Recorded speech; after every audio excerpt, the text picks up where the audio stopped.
Okay, welcome everyone. Welcome to SST College of Arts and Commerce. We all welcome you to SST Edupedia, a place where you will find all the videos related to your subjects as well as your standard.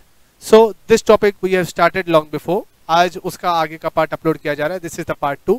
इससे पहले commerce और science में ये video अलग अलग upload था. Please अपने हिसाब से देख लीजिए, बिकॉज ये वीडियो के साथ साथ आपको आपका सिलेबस बताया गया था साइंस और कॉमर्स में, इसके लिए अलग से अपलोड था. इसके बाद से जो भी ये चैप्टर रिलेटेड होगा ये वीडियो साथ पे अपलोड होंगे. मैं क्लियर करना चाहता हूं कि 11th साइंस के पेपर 2 का चैप्टर नंबर 1 है और 11th कॉमर्स के पेपर 1 का चैप्टर नंबर 3 है. Content might be here and there, but हम लोग साइंस के ऑर्डर के हिसाब से चल रहे हैं. तो प्लीज कॉमर्स वाले चेक कर लीजिए कि आपके इसमें कौन सा क्वेश्चन नंबर ये है. बाकी content wise it is exactly the same. So last time हम लोग ने जो पढ़ा था उसका एक ब्रीफ रिवीजन लेते हैं कि जो हम लोगों ने सॉल्यूशन पढ़ा था कि नेगेटिव नंबर का स्क्वायर रूट क्यों नहीं होता था.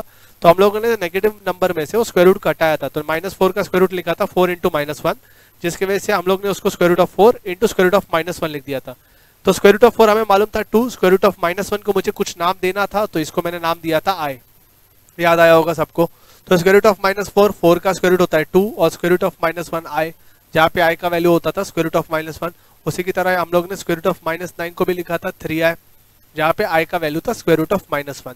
जरा इस बात को याद रखिए, i का वैल्यू स्क्वायर रूट ऑफ -1 है. नेक्स्ट 2 स्लाइड बाद हम लोग इसका आगे का बहुत ज्यादा डेरिवेशन करेंगे और इसमें से एक वैल्यू निकालेंगे जो मुझे पूरे चैप्टर में कम से कम 1000 बार यूज होगा. तो प्लीज i का वैल्यू स्क्वायर रूट ऑफ -1 याद रखिए फिलहाल के लिए. तो एक्सरसाइज 1.1 में ये सम हम लोग पहले कर लिया था, that is square root of -16 + 3 square root of -25 minus square root of -36 minus square root of -625. तो ये सम को कैसे करते थे, तो जैसे आप लोगों ने स्क्वायर रूट ऑफ -4 को स्प्लिट अप किया था square root of 4 × square root of -1, उसी तरीके से स्क्वायर रूट ऑफ -16 को स्प्लिट अप किया जाएगा square root of 16 × square root of -1. आगे 3 स्क्वायर रूट ऑफ -25 को भी सेम स्प्लिटिंग अप करेंगे. After that square root of 16 आप सबको मालूम है, that is 4 square root of -1 that is i, 3 × square root of 25 that is 5 square root of -1 is i. साथ ही में प्लस 6i और आगे स्क्वायर रूट ऑफ 25 को 625 को हम लोग ने लिखा है 25. टोटल अप करके 4i, 15i, 6i और -25i. इस तरह से मेरे को सारे वैल्यूज मिलते हैं. After that adding 4 + 15 comes out to be 19, 19 + 6 comes out to be 25. तो finally it is 25i - 25i and answer is 0i. So ये सम मैंने थोड़ा फास्ट फॉरवर्ड में रिवीजन किया है. इनकेस अगर आपको कुछ डिफिकल्टीज हुई होगी इसके पहले के टॉपिक्स की, ये सब क्या है और क्या नहीं है, अगर आप लोगों को नहीं मालूम है तो प्लीज इससे पहले वाला लेक्चर आप SST एडुपीडिया के यूट्यूब पेज पे जाके सर्च कर सकते हैं, ताकि आपके ये सब कंसेप्ट क्लियर हो और आप आगे के लेक्चर्स को समझ सके अच्छे से. तो आज का लेक्चर शुरुआत करते हैं हम लोग. तो आज का लेक्चर हम लोग के लिए मेन पहला टॉपिक है, that is conjugate. What is a conjugate of a complex number. तो पहले कॉम्प्लेक्स नंबर को रिप्रेजेंट करते हैं वो चेक करते हैं. तो complex number is represented as z = x + iy format. Complex number में 2 पार्ट होता है, एक होता है रियल पार्ट जो इसमें i नहीं आता है और एक होता है इमेजिनरी पार्ट जिसके अंदर i होता है. तो it is a combination of real plus imaginary, it can be minus also. So it is basically a combination of real and imaginary parts and its conjugate is represented as z बार.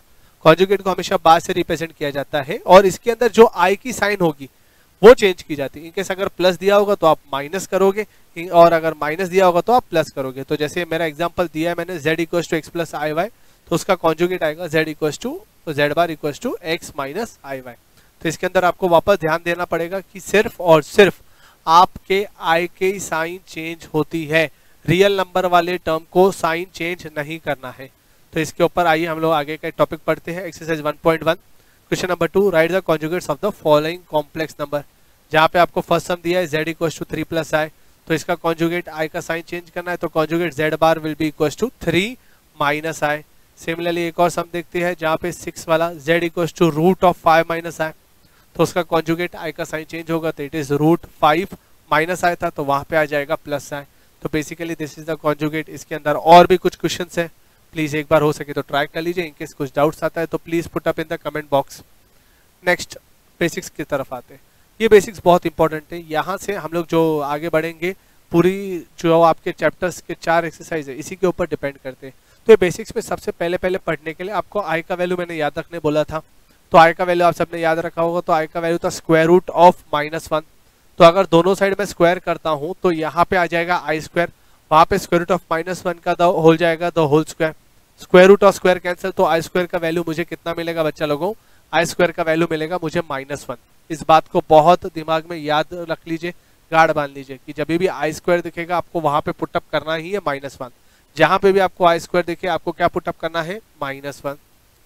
उसके साथ साथ एक और basic है, इसको बोलते हैं law of indices, x raise to a the whole raise to b, मतलब ए अंदर भी पावर और बाहर भी पावर, तो उसमें आता है x raise to a b. x raise to a b मतलब वो दोनों पावर आपस में मल्टीप्लाई होते हैं। एक एग्जांपल के साथ आपको समझाता हूँ, x raise to 2 the whole raise to 3, इसका आंसर आएगा x raise to 2 into 3 that is 6। एक और एग्जांपल लेते हैं, x raise to 2 raise to 100, तो उसको मल्टीप्लाई करोगे तो आंसर आएगा x रेज टू 200। तो ये बेसिक उसी तरह से यूज होता है। एक लास्ट बेसिक जो मुझे चाहिए रहेगा दैट इज -1 अगर इवन आता है, इवन मतलब ऐसा नंबर जिसके यूनिट्स प्लेस पे या फिर 0 मौजूद होगा या फिर 2 या फिर 4 या फिर 6 या फिर 8, तो ऐसे नंबर्स को हम कहते हैं इवन नंबर्स। अगर -1 कभी भी इवन आता है तो उसका आंसर आएगा 1, और अगर -1 कभी भी ऑड आता है, ऑड नंबर्स मतलब जिसके यूनिट्स प्लेस में 1, 3, 5, 7, 9 आते हैं, वैसे नंबर्स को कहते हैं ऑड नंबर्स। तो अगर -1 ऑड आता है तो आंसर आ जाएगा -1, आंसर आ जाएगा -1। सो बेसिकली एक्सरसाइज 1.1 में हम लोग इसको आगे फ्रंट फुट पे लेते हैं। इवेल्युएट द फॉलोइंग, इसके बीच के क्वेश्चन नंबर 3 से लेके जो क्वेश्चन नंबर 6 है उसको हम लोग नेक्स्ट लेक्चर्स में कवर अप करेंगे। आज क्वेश्चन नंबर 7 करना बहुत जरूरी है क्योंकि इसी के ऊपर आगे का बहुत कुछ डिपेंड होता है। तो क्वेश्चन नंबर 7 करते हैं, evaluate the following complex number. यहाँ पे आपको अलग अलग कॉम्प्लेक्स नंबर दिए जाएंगे और आपको कहा जाएगा कि इसके ऊपर के आप वैल्यूज ढूंढो। ओके, तो आइए चेक करते हैं कैसे ढूंढते हैं उसको। तो बेसिकली पहला आपका है i⁸888। अभी i⁸888 मालूम नहीं, आपको सिर्फ एक ही i का वैल्यू मालूम है दैट इज आई स्क्वायर। तो अगर मैं अंदर आई स्क्वायर लिखता हूं तो वहां पे 888 डिवाइड बाई 2 आएगा। अंदर जितना पावर आता है मेन पावर उसी से डिवाइड होता है, तो अंदर अगर आई स्क्वायर आ गया तो वहां पे आएगा 888 डिवाइड बाई 2। तो 888 डिवाइड बाई 2 करोगे तो आंसर आता है 444।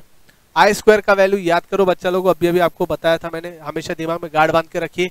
आई स्क्वायर का वैल्यू होता है -1, तो ये हो गया -1/444। -1/444 जरा चेक कीजिए, ये -1/2 का पावर आ गया है। तो -1 में हम लोगों ने 2 कंडीशंस पढ़ी थी, अगर इवन होगा तो आंसर आएगा 1 और -1/2 अगर ऑड होगा तो आंसर आएगा -1। तो यहाँ पे चेक कीजिए, तो लास्ट प्लेस चेक करोगे यूनिट्स का तो दैट इज 4, तो यहाँ पे ये हो जाता है even and -1/2 even is always 1, तो i⁸888 का आंसर आ जाता है 1। होपफुली आपको समझा होगा। एक और एग्जांपल लेके मैं इसको क्लियर अप करता हूँ। नेक्स्ट से 4th एग्जांपल ले रहा हूँ, i⁸56। i⁸56 को अगर मैं सॉल्व करूंगा तो अंदर आ जाएगा आई स्क्वायर, बाहर 56 डिवाइड बाई 2 कितना आता है 28। तो आई स्क्वायर का वैल्यू अगेन आपको मालूम होना चाहिए -1, तो -1/2 हो गया 28 अगर आप चेक करोगे तो ये चेक कीजिए लास्ट का यूनिट्स प्लेस दैट इज 8, तो 8 इवन में आता है कि ऑड में, 8 इवन में आता है, तो इसका भी आंसर हो जाता है 1। Therefore i is equals to 1। ये हो गया सिंगल। अगर कंपाउंड आ गए मतलब बहुत सारे लोगों को जोड़ के एक साथ आया तो कैसे करते हैं, आइए चेक करते हैं। और इसी के ऊपर के बाकी के सारे सम्स आपके ये क्वेश्चन के होमवर्क रहेंगे। इसी के साथ क्वेश्चन नंबर 8, 9 एंड 12 ये 3 होमवर्क रहेगा for science. Exercise 1.1 question number 7 आगे हम लोग बढ़ रहे हैं, दैट इज लास्ट सम 8 सम। यहाँ पे आपको बहुत सारे चीजों को कंबाइन दिया, i⁻30, i⁻40, i⁻50, i⁻60।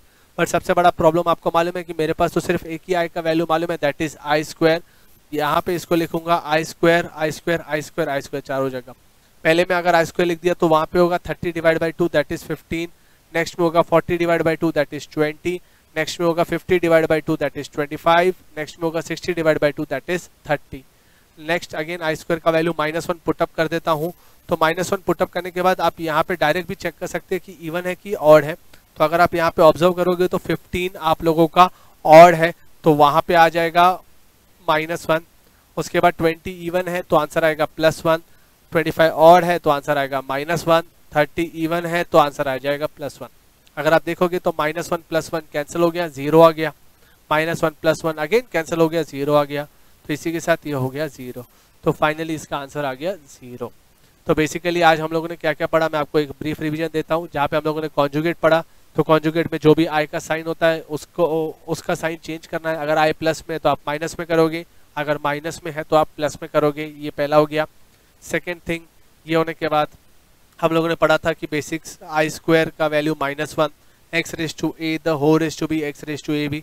-1:2 अगर इवन होता है तो आंसर आता है 1, -1:2 अगर ऑड होता है तो आंसर आता है -1। उसी के साथ हम लोगों ने ये सारे सम्स देख लिए साइंस वाले। इसी के साथ question number 8, question number 9 and question number 12 आप होमवर्क करेंगे। Thank you everyone for joining with SST एडुपीडिया।